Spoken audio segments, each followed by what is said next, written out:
I'm glad you can join us nonetheless. And yeah, welcome. So what is the office hours all about? Well, for those of us that are joining us on Twitch and haven't been to our Slack, we are at slack.bridgecrew.io, and we have a Codified Security Slack group there for people with any interest in kind of how to add security into the developers' day-to-day pipelines. So a lot of our projects like Checkoff are designed to really help security teams work with developers in the tools that developers use, like pull requests, like CI/CD tooling. If you're interested in that kind of codification and that shifting left of security, the Codified Security Slack channel is a good place to be. But for those of you not, this is a great way to interact with us. This is going to be once every 2 weeks. And we're just going to kind of chat about what we're doing in the group, chat about some of the work we're doing on the code, and just kind of general infrastructure as code security. So the way it's going to work from now onwards, the AV may get better. We may get special effects. We may even have a theme tune. Who knows? But the idea is we will come with some topics. We'll come with an agenda like you're seeing on the screen now. The whole point of this is it's driven by questions. It's driven by conversations. If we, get some questions and completely change this agenda and go off on random tangents into the world of infrastructure as code security, great. If not, we hope the agenda is really useful and you learn some interesting things from it anyway. So without further ado, and yeah, it is very, very strange, my white balance on this camera. For those of you that like nerding out on these kind of things, I'm running a Sony A7 Mark II with HDMI output through a HDMI capture card, because the built-in 720p camera on the MacBook Pro sucks. So yeah, it's really good for video quality, and it seems to work really well considering the audio is coming through a different USB mic. So the timing I was worried about, but it seems pretty good. The only thing is inside with the previous owners of this apartment, who chose a lovely color of sickly yellow for my wall, which I haven't yet painted. It does seem to mess the white balance up a little bit, but I can just pretend that I'm not from Manchester and I actually have a bit of a tan, which is nice.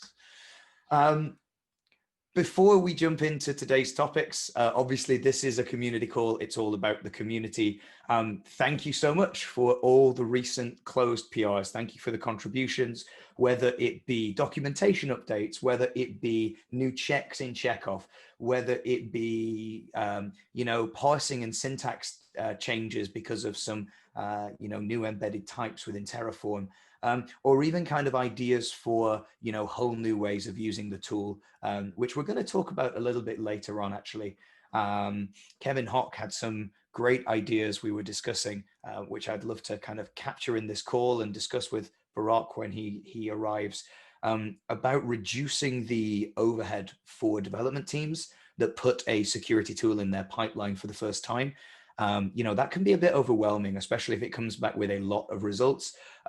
How do we make that more seamless? How do we make it easier for development tools to get started, development teams to get started with these security tools in their pipelines? And is there anything we can do there, not to remove the security checks, but just to kind of smooth that onboarding process? So it'd be great to have Kevin on a future one of these sessions, but we're going to cover it anyway because it's quite an exciting topic.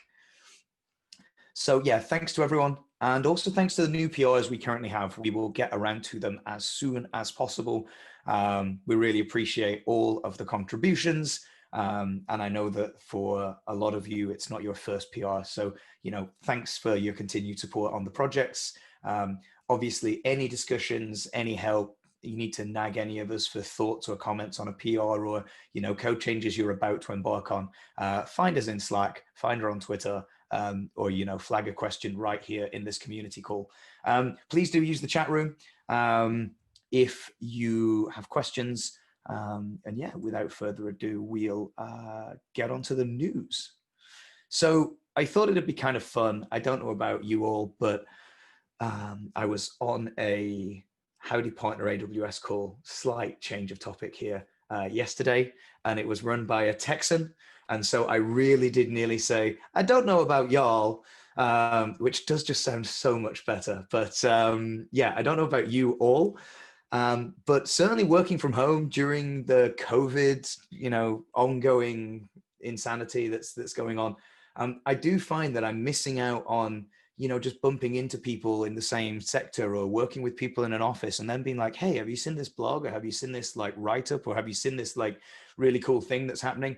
I do kind of feel I'm missing a lot of that kind of manual person-to-person Reddit. So Mike, if you're there, I thought it would be really cool if we A, introduce you, and also B, maybe kind of, talked about some things that you've been reading and I've been reading. Like what's caught your attention over the past couple of weeks? What exciting things have you seen? Doesn't have to be IaC security, it can just be anything in tech. Sure. Well, hey everyone, my name is Mike Urbanski. I'm a solution architect, as Matt said. Let's see. So let me think about something interesting here. I clearly was prepared for this I am question. fully putting you on the spot. I mean, I have one if you want a moment to think. Love it. Go ahead. Sweet, no worries at all. So these things came to mind when I was thinking about it. I stumbled across this today, um, and it's just really interesting because as much as we talk about IaC security and kind of protecting ourselves from like the items that we're deploying to the cloud and protecting ourselves from misconfigurations and public S3 buckets and all that kind of good stuff. It's always kind of fun, especially for someone like me that has kind of a hobbyist pen tester background. It's always kind of fun to kind of stumble across these blogs. And this one Cloud Police has done an amazing series of all the disclosures he's made to like cloud providers themselves. And so, we talk about kind of enforcing tagging, and we're going to cover that in just a little bit with Mike. And, what's the best way to use a security tool to like start doing kind of tagging enforcements of your objects. And I kind of liked that as we were talking about tagging, there was kind of tag-based security controls implemented on some resources. And this pen tester was actually able to kind of set tags without permissions on those resources. So effectively getting around the kind of tagging based security anyway. So I thought that was kind of interesting.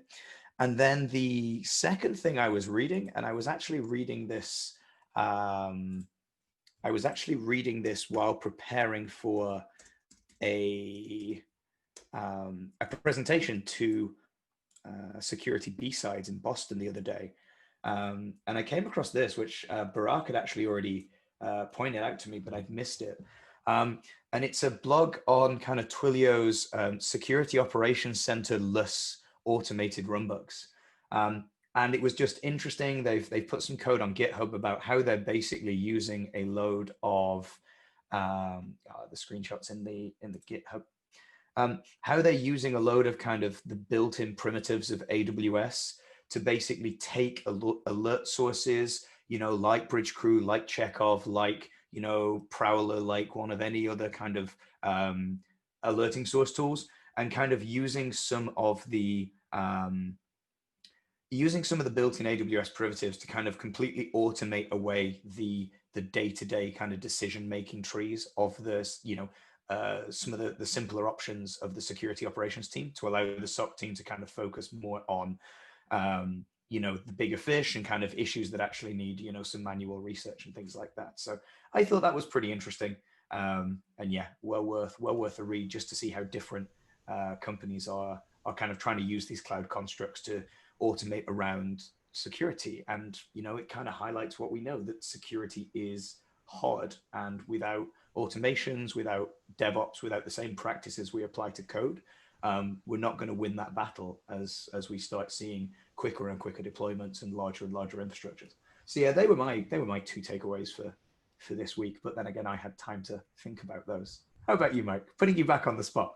Well, I would love to talk a little bit more about that second one you pulled up, the SOCless one, because I think that's a really interesting Sure. approach that I've tried to implement with moderate success in some of my past roles, and but really is a way to help help make some sense of the different alerts and things that you're getting without introducing yet another full-fledged tool or full-fledged product into your security infrastructure.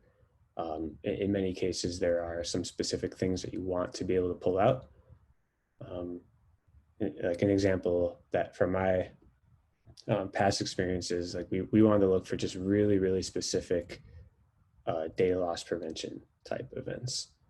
And there are lots of DLP products out there, but we really cared about like literally two different types of alerts. And it was way easier to spin up we used ECS, but it was way easier to spin up something like that or a Lambda and look for those two events and send a Slack notification than it was to, or well, certainly cheaper than to actually buy a product. So there's a lot of mileage to be gained here, I think, for the teams who have the ability to implement some of their own infrastructure like this. That's cool. Would you say there's a was it because you had a very clear understanding of like your definition of done and what it was exactly that you didn't care about? Do you think that that's a very stringent requirement for kind of going down a path like this? Purely thinking like, if I didn't know what I needed out of my security response, like potentially trying to build a solution like this could end up being more expensive in engineering time than kind of buying a product? Or, even with that kind of unknown goal, do you think your experience of trying to build something like this is actually, it works really well? Well, I think if you are looking for a tool, or you have a problem, you have a question that you need an answer to, or a problem that you need solved. And so like, I think if you are interested in going down some sort of path like this, that the first question is really to define your problem. And it's not nearly as fun as jumping right into creating some Lambda functions to do cool things, but like, a couple hours of taking a step back is usually time well spent. So I would say that it should be a very feasible goal to get to a fairly specific list of questions you need answers for. And then that can, of course, inform what you actually end up doing. And it may be that those questions are way too complicated to, answer yourself, and you need products that are out there. But, in our case, they were simple enough. That's cool. And did that keep getting tweaked? Did it grow once you had something that was working? Or did you literally just need it to cover these like two types of DLT and then you were done? DLP. Yeah, it did grow, and it evolved a little bit. Which presents its own challenges when you take a 1 week quick little project and then it ends up becoming the basis for something you didn't expect. But that can happen that can happen with any solution. So yeah, it grew, and it was, we had it flexible enough. And the nice thing about Lambdas is you just add another one if you need a different question answered. Right. I've actually stopped using like, how like you have little scripts you kind of want to run from home. And so you'll end up like putting them on an SSH machine that you've kind of poked through for your workstation at home, and you can like SSH from your iPhone and get to them if you want, and like run Python scripts. I've stopped doing all of that. Like Lambdas have completely changed the way I like hack on things that I might want to trigger from outside of my office. I just have a Lambda that I either pass a key or I authenticate with Cognito or something. Like, yeah, it's very, very cool, and really appreciate your thoughts on that, because I've never tried to build something like that myself. Done a lot of kind of logging and kind of visualizing logs in kind of a past life from distributed infrastructure, kind of back in the like elk stack is king kind of days. But again, that was really before anything like this, anything where you had kind of, function like serverless kind of functions to really easily like create event pipelines. It was all log all the data, run batches across finding data in that, a lot less dynamic, you could argue.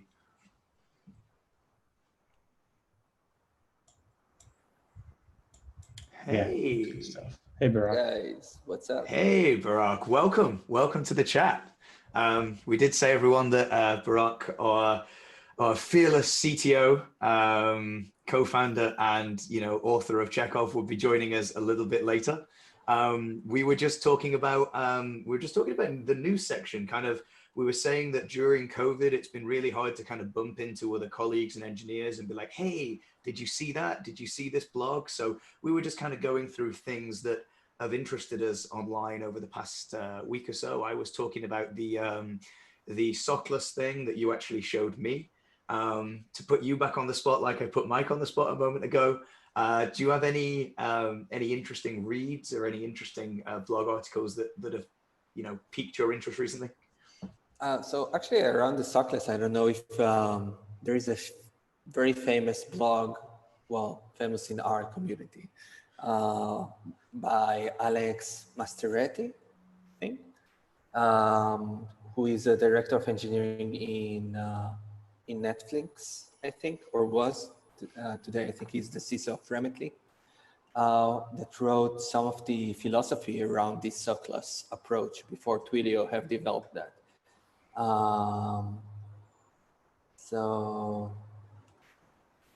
Let me find it and send you a link. Sounds great. That will save me. Right, unless you want to share. In fact, let's do that. Let me pass you the share. Would make more sense, wouldn't it? Yeah, sure. So sure, all yours. Let me share my screen in a sec. All right, so here we go. So Alex Masteretti, yeah, CISO at Remitly. So he wrote it back when he was director of engineering, of detection engineering at Netflix. And they have this way to divide the word into a very specific sections that makes a lot of sense on detection engineering. So you have all of your self-managed assets. In Netflix case, those are labs, data centers, studio, facilities, users, endpoints, everything that you can think of as corp IT. You have the third-party SaaS solutions, things like Google Drive, Salesforce, Office 365. And then you have the Amazon Cloud, which has the AWS infrastructure, the Netflix platform that streams the coolest videos there are. Well, let's say that's the thing. And some cool apps on top of it. And all of those different applications stream their logs into a Kafka topic with rule-based engine based on Spark, because this is a tremendous amount of events that can be processed, especially from the Amazon cloud area, because it's monitoring each and every change in an auto-scaling environment. Some rule-based detection, some model, machine learning or statistical-based detections that are streaming into a query layer that is also doing some correlations and enrichments, and also doing some prioritizations and scoring and retrospective queries. And this part is very important because a lot of those events are not being consumed at the same time that they are produced. There is a delay, so there is a lot of retrospective queries. And from there, it's a lot of automated response. So let's say that you've built this entire monster of architecture to process those petabytes of data. You have now a set of automated response procedures and automated Slack and PagerDuty interfaces that can just distribute a lot of the work that the security engineering team is experiencing. So it's a another cool approach. It's more, this article is more about the philosophy and the architecture and less about the actual stack. Like Twilio have taken that to the next level of provisioning a Lambda stack that is doing all of that. But this article by Alex is about the why is each piece important, which is cool. Yeah, how about you guys? Did you had I know that it's getting quite late in Manchester. Did you had a chance to get some beer before this session? So interesting. I was holding off for that. I was purposely waiting for everyone.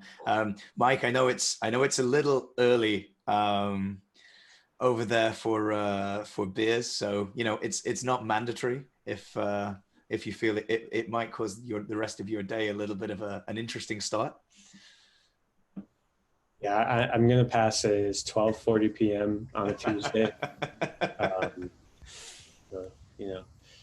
So for those of you that are wondering where we're all kind of hailing from, I'm in not so sunny Manchester, England, where it is currently, what time even are we on? I have no way of knowing because none of my Mac toolbars are showing.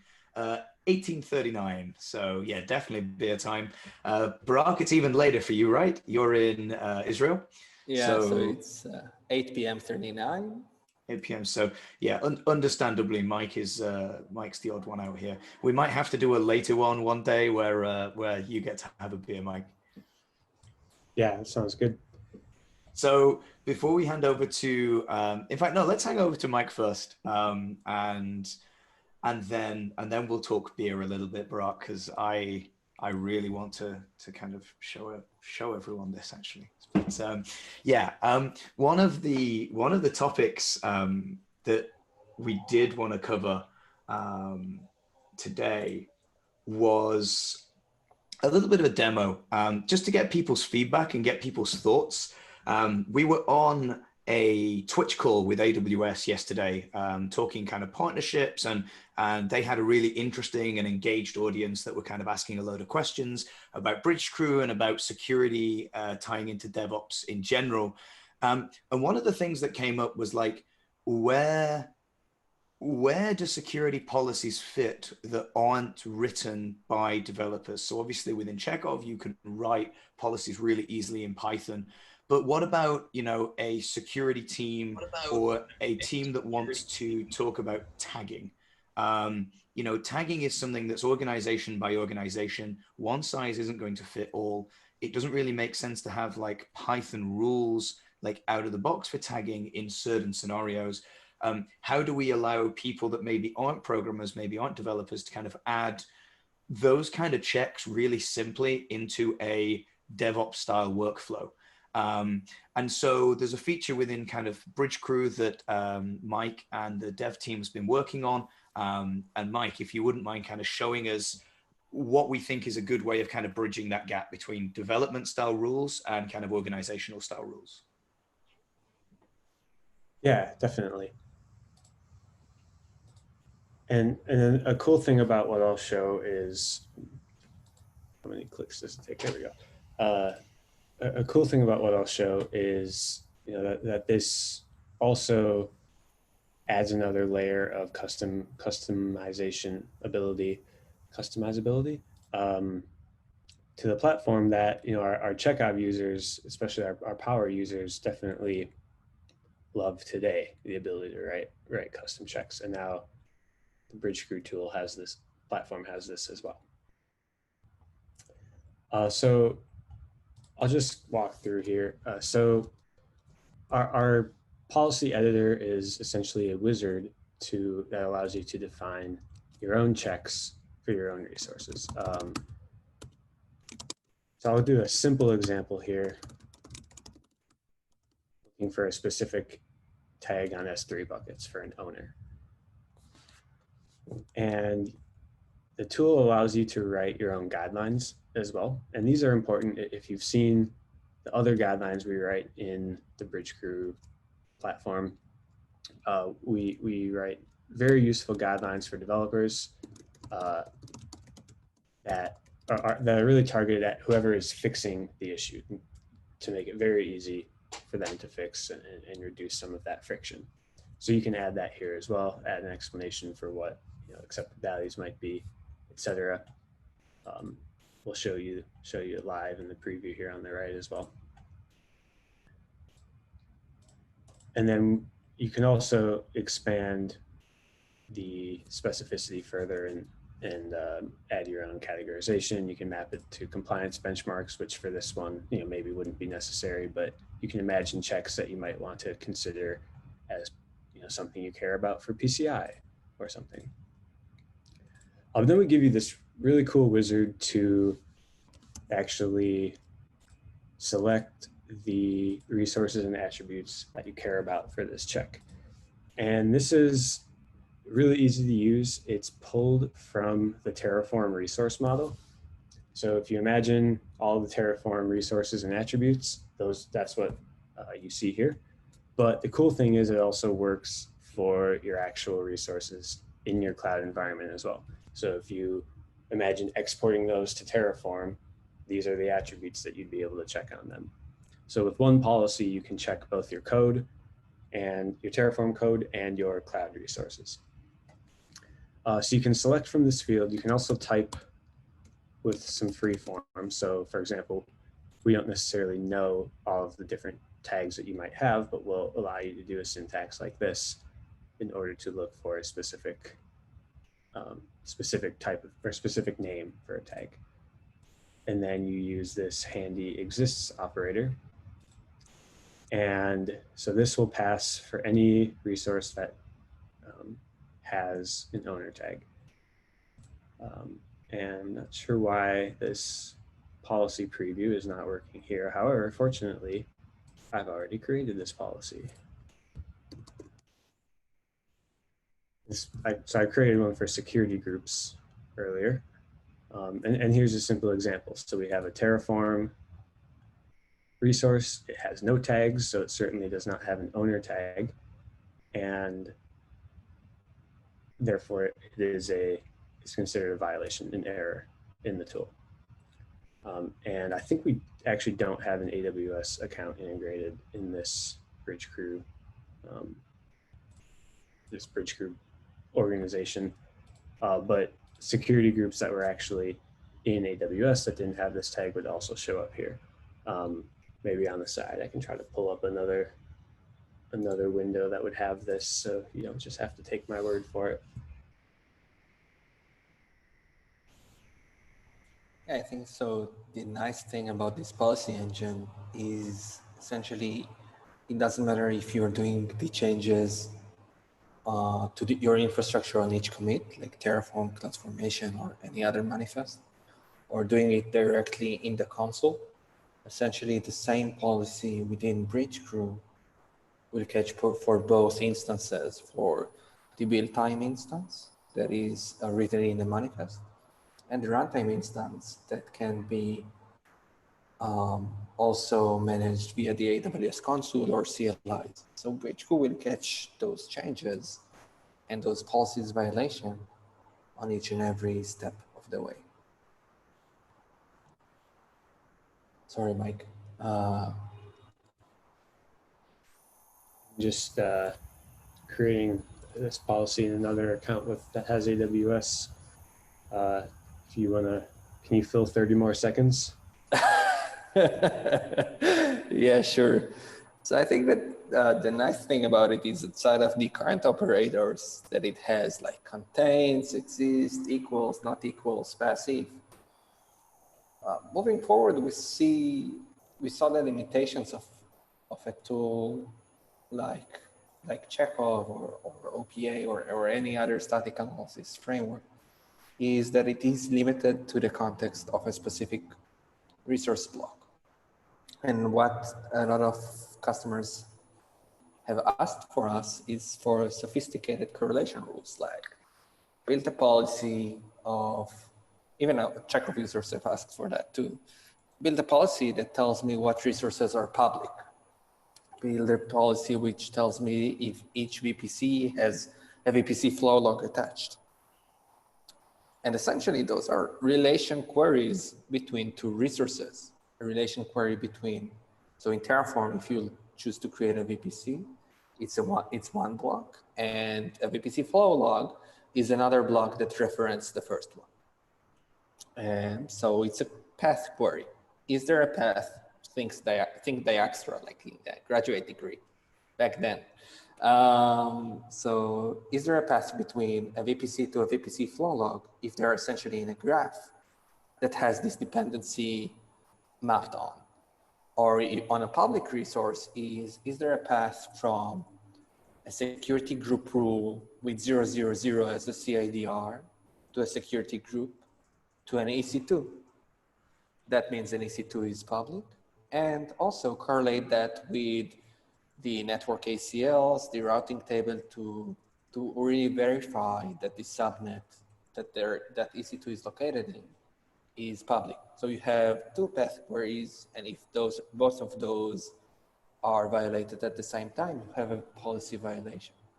So where the policy engine can go forward is actually an interesting space of graph analysis, which is fascinating as an engineer to touch in. I haven't done that since graduate degree. But also it's a cool use case to find a new set of policies that requires a graph database. We're actually building it with Gremlin behind the scene, which is exciting capability. I can talk about some more cool stuff in graphs, Mike, if you'd like. I'd like to jump in there actually. One of the things that kind of excites me about this idea of like having links between objects is, as we've talked about, Barak, many times, more and more in the cloud, yeah, there's obviously dependencies with pretty much everything. Everything needs to have a VPC. Everything generally will have a security group attached. But more and more with the more complex hosted services, those dependencies become even more important. So for example, let's take Kubernetes. Pretty much every security tool out there for Kubernetes cares about what's happening within Kubernetes. So it cares about the Kubernetes egress and ingress controllers. It cares about your API and whether you've disabled HTTP access. It cares about, whether you've got certificates that are properly signed between all of your,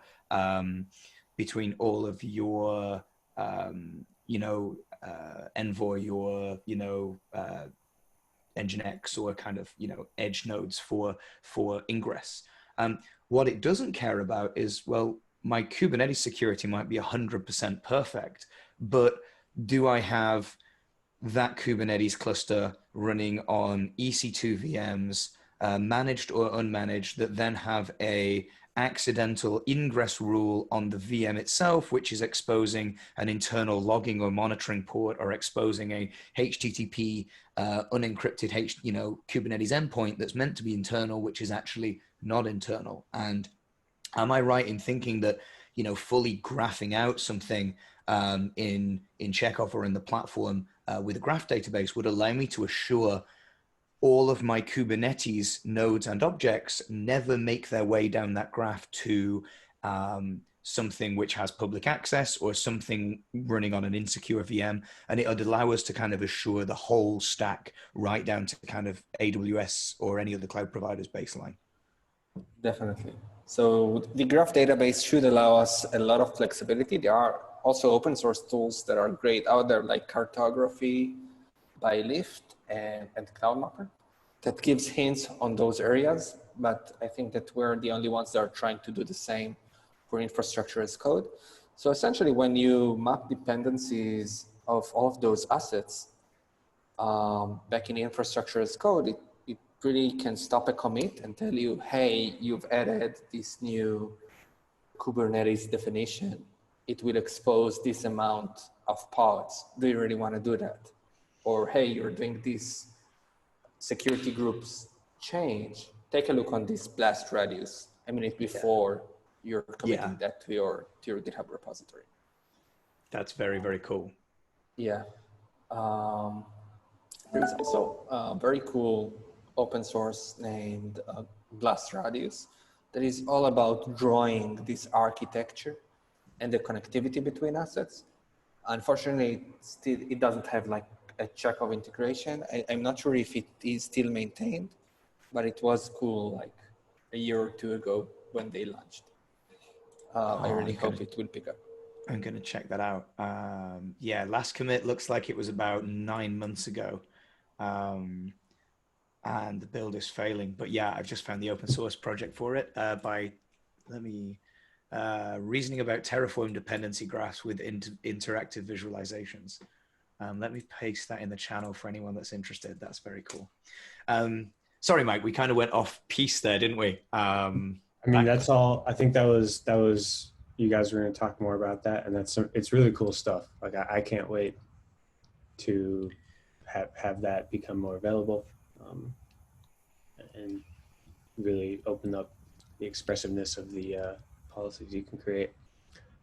Really, all I wanted to do is just kind of close my little loop here, just to show that after adding an AWS account, which if you were watching, you probably know this is very easy. I got some security groups that do not have a tag. So these are security groups that exist in AWS, and the custom policy that I created picked them up alongside this Terraform resource. So we got them both in one go here. All right, so we can hold you up to your word. Not that nobody believed me before, of course. Not that nobody believed me. Yeah. Hey, that's 2 beautifully successful live demos in 2 days. Like we're on a roll here. Yeah, I would say the error per minute ratio on this one was a little bit higher, but yeah, the result was good. Awesome. Well, thanks very, very much, Mike. That's that's something that I'm really happy we could demo and kind of show not only where we are right now, but also where we're going in terms of making this language more, able with graphs, and how this and Chekhov, and whether you're writing in Python, whether you're writing in the UI, how it all kind of ties together. Yeah, it was fun to be on. Enjoy the rest of the show. I'm going to drop. Thanks very much. See you soon. Mike, as you heard, everyone, Mike is middle of the day for him. So going back to feed the engines and load the coal and all the rest of the good stuff, while me and Barak get to enjoy a beer. So talking of beer, Barak, what have you brought to the party? Sorry, dude. So Mike is not going to enjoy that, but no, Mike, I might need to send Mike some beer after that.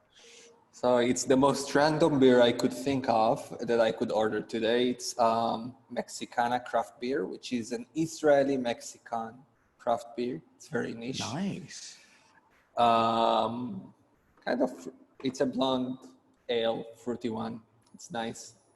Here it has a cool skull on it. Nice. Well, mine is nowhere near as coolly decorated, but I'm hoping that will not affect what's going on inside it. This is by a brewery called, My Depth of Field is really on point there. Let's bring it back here. It's by Pentrich Brewery. It's called Gang of One, and it is a 7.2% India Pale Ale. I've been getting really into like very, dry hopped, multiple hops kind of beers. So this one should be bright orange and delicious. That looks amazing. We should start ask a commission from crafting breweries. We should. I'm doing ads on our office hours. I feel we could have the office hours sponsored by a brewery every time. That'd be great. Life goals. Yeah. Anyway, cheers to everyone watching, and cheers to you, Barak. Cheers. All right. So I thought of sharing some more about the graph stuff that we had a chance to ignite after the policies talk. So sounds great. Yeah.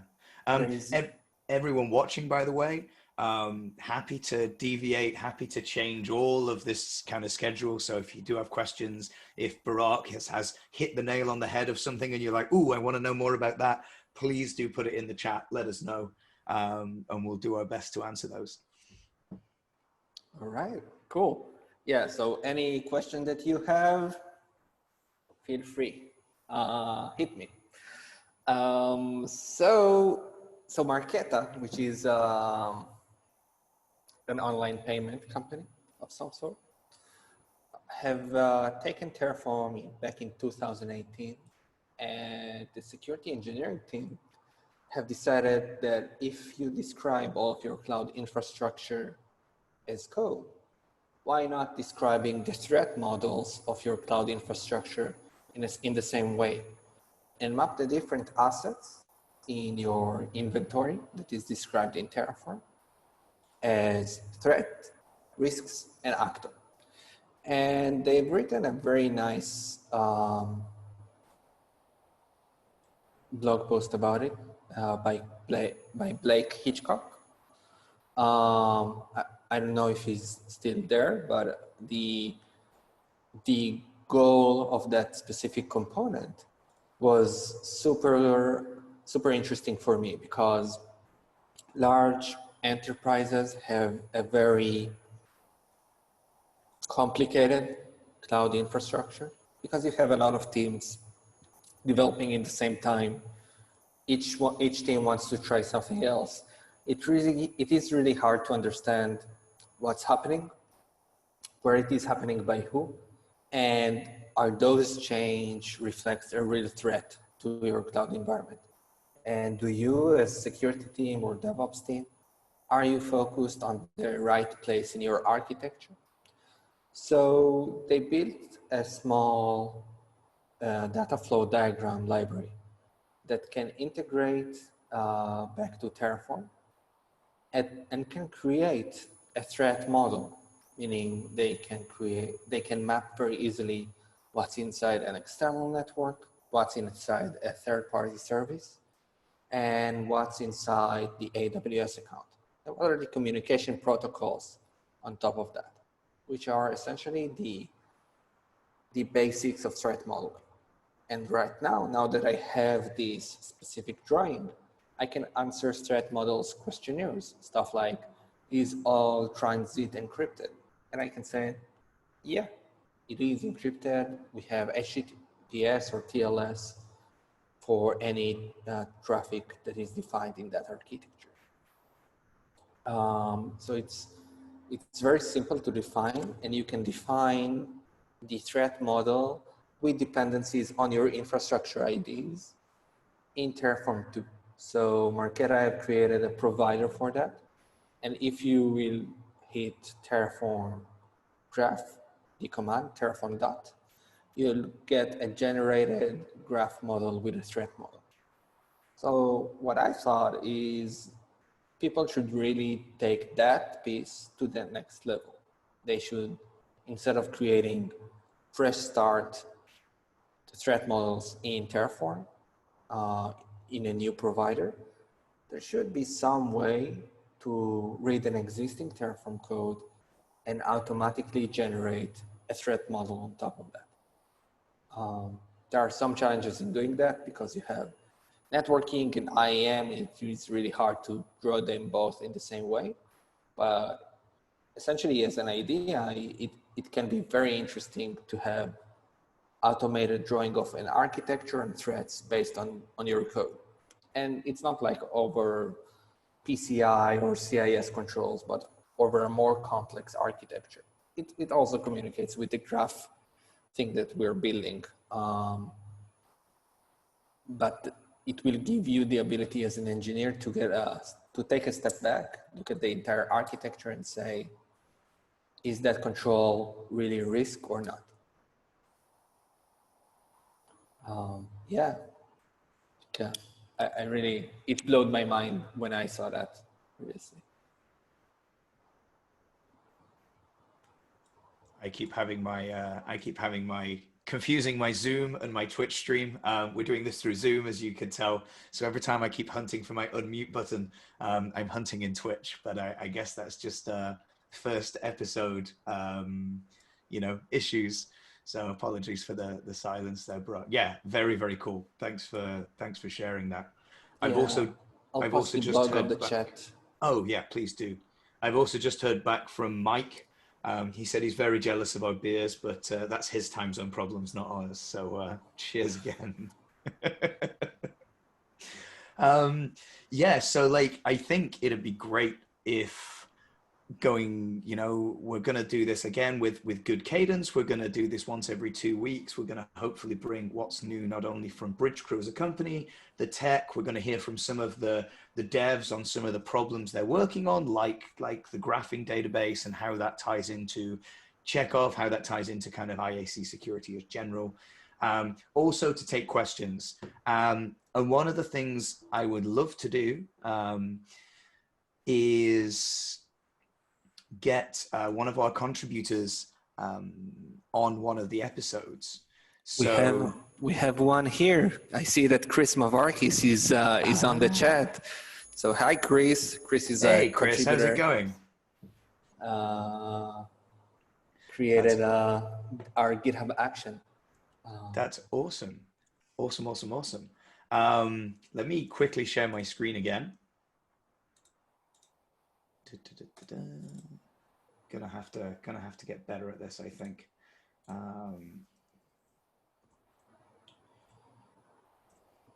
Where are we? Yeah, so one of the things I would love to chat about, and I'd love to have Kevin on to kind of discuss his reasons and use cases for kind of bringing this up with our community. And indeed, anyone that wants to ask questions, wants to join us, wants to give their reasons for using Chekhov, their reasons for using AIAM, anything they're doing with it, some of the challenges it solved within their enterprise, we would love to do some features on future episodes. But it's interesting because it came up on an AWS Howdy Partner stream that myself and Mike were doing yesterday, Barack. And someone actually asked exactly the same question as the code and the topics that Kevin had been discussing with us, which is basically, how do we reduce inertia for dev teams that have never had security tools in their pipelines? So it's all well and good. There we go. Look, I even have a slide for this and everything. How do we reduce inertia for security tools being introduced into pipelines? If you've never done infrastructure as code security before, if you've only recently started doing infrastructure as code, for example, the last thing, as much as we need to make sure that this information is easy for the dev teams to understand, we need to make sure it's at the same eye level as the tools they're using every day. So it needs to be comments in their pull requests. It needs to be failed CI/CD checks because of violations of security policy. But at the same time, how do we make sure that the first time this gets added to an IaC repository, we're not basically going to spit out 470 checks at the first poor dev to contribute to a project? Because, if that could be an outside contributor, they could maybe never have contributed to that project before. It's useful information and the vulnerabilities are really there and need to be considered. But what options do we have to, maybe kind of ring fence certain views from kind of seeing the fire hose of problems and maybe make it a lot more easy to have adoption of these kind of tools in CI/CD. Just kind of wanted to discuss that, get your thoughts on that, and obviously anyone in the chat, love to hear your thoughts and feedback as well. And hopefully in future we can get Kevin on to kind of give us his thought as well. So yeah, so putting Kevin on the spot here. When we talked with Kevin, what we understood that he built was super interesting. He created I call it a Chekhov time machine.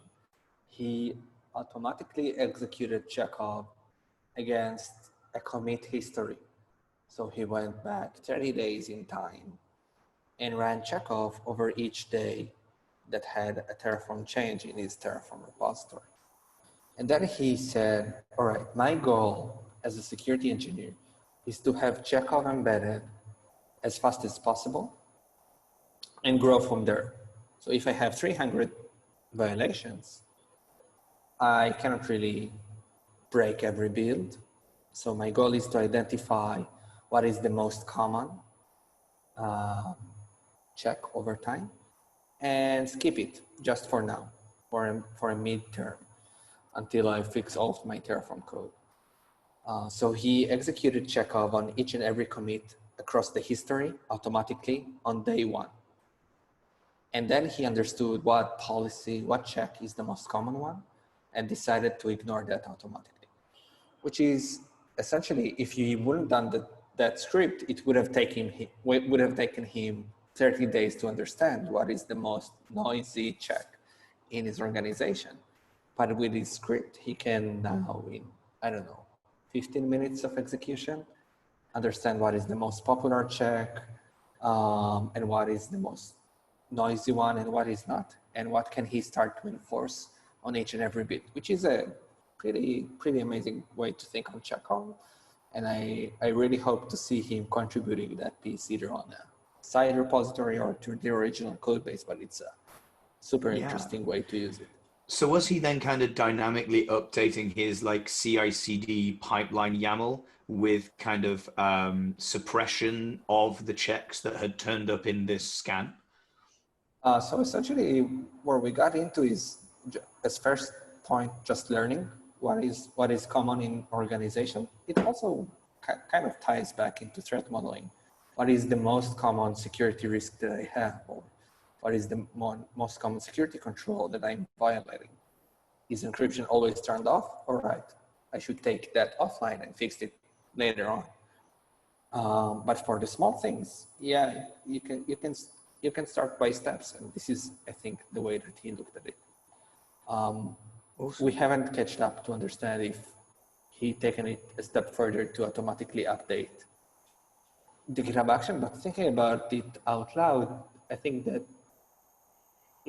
it might be challenging, because a way to pass a check would be to violate, like if you create a 100 violation in one day, that will probably be added automatically to your CI/CD configuration file and then be fixed. So there must be some kind of human approval there before skipping a check. Yeah, that makes sense. That was one of the topics that came up yesterday on the AWS partner thing as well. It was, as soon as we kind of showed all the output from our TerraGoat and CFNGoat modules, which for those of you that don't know are two open source projects from Bridgecrew, and then for Terraform.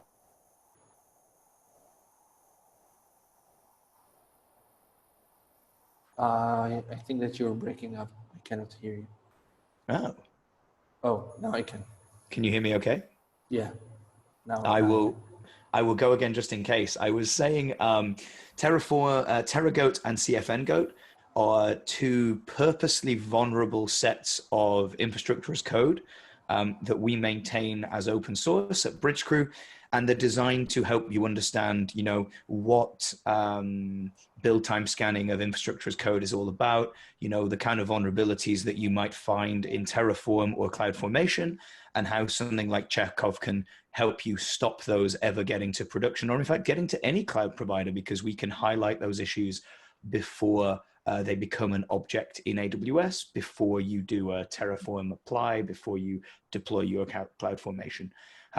So we have those two, and it's just worth mentioning that while we were kind of demoing that yesterday, that was one of the topics that came up. It was like, oh, okay, well, how would I suppress that? How would I suppress that? How would I suppress that? So it's interesting that, you know, too much output is almost as bad as no output at all for certain mindsets and certain people.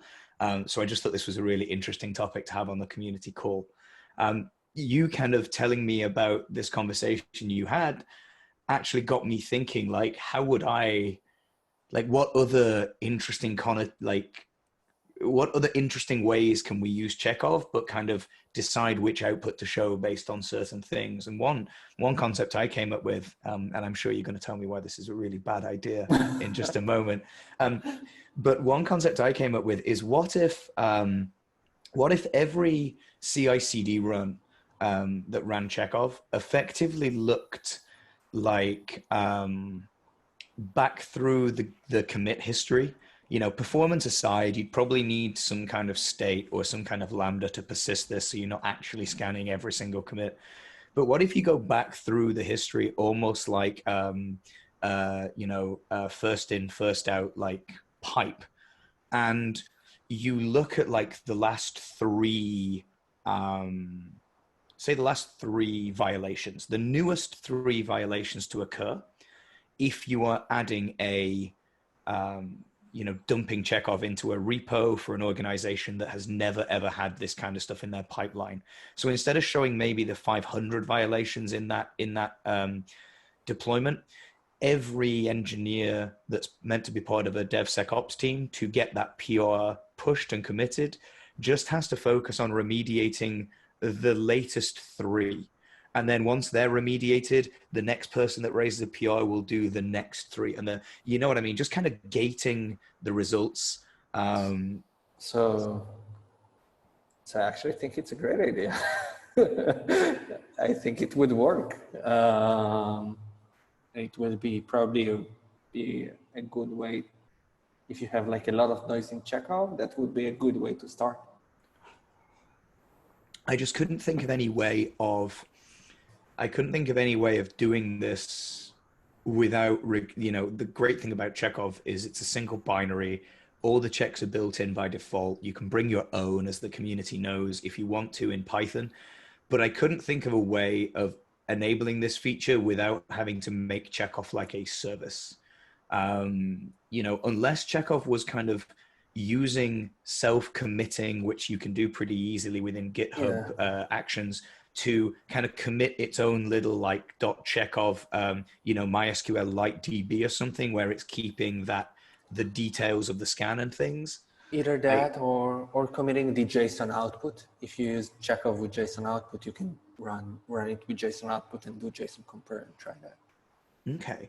Oh, so have it run once initially when you bless a directory with this, a repo with this feature.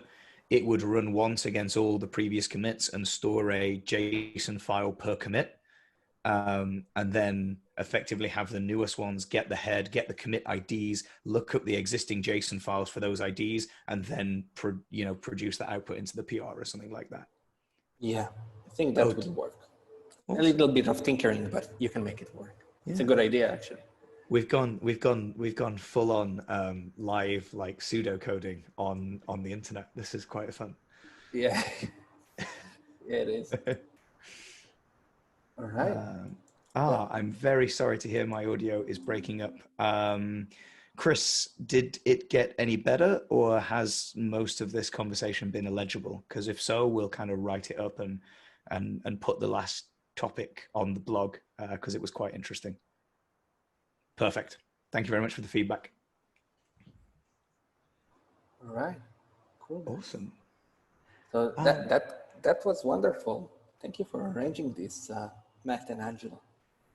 No worries at all. And yeah, thank you, Angela, for kind of, being our like secret person in the background, making sure everything's running well and answering questions and posting links and docs. And that's been absolutely awesome. Angela just appears in our Zoom window as like this Bridgecrew logo. She has become one with the corporate branding. There's no video, there's no audio. It's just the logo, but we know she's there. We know she's helping us out. Thank you very much, Barak, for joining us on this first episode 1 of Codified Security Office Hours. And yeah, I'm enjoying my beer. I'm enjoying this chat, and I'm looking forward to doing this again in 2 weeks' time. All right. Thank you. It was fun. Bye-bye. Thanks. Bye.